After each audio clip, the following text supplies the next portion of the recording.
It's the lifeblood of modern civilization, fueling industries, powering economies, and shaping geopolitics.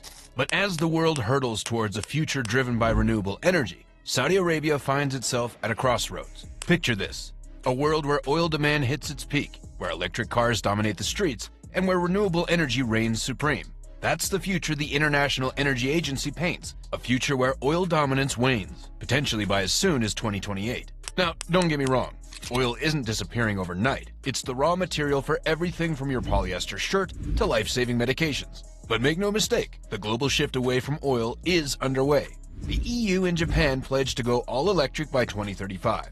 America and China are pouring billions into renewable energy. It's clear, the era of oil supremacy is on borrowed time.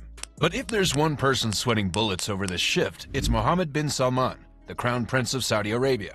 Why? Well, besides the towering skyscrapers and vast deserts, Saudi Arabia sits on an ocean of oil, nearly a fifth of the world's proven reserves. Let's put it into perspective.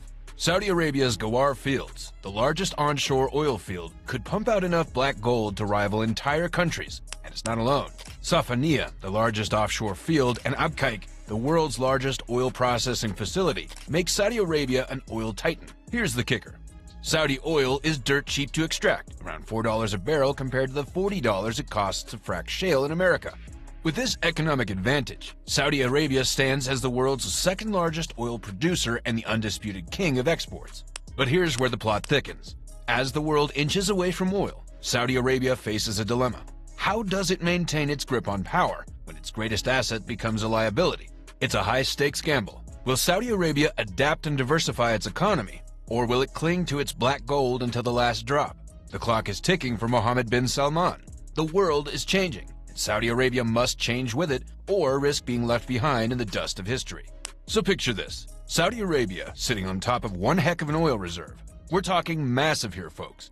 But here's the twist: they're not pumping out as much oil as they could. Why, you ask? Well, it's all part of a little thing called OPEC. You see, Saudi Arabia has been playing ball with OPEC, cutting back on production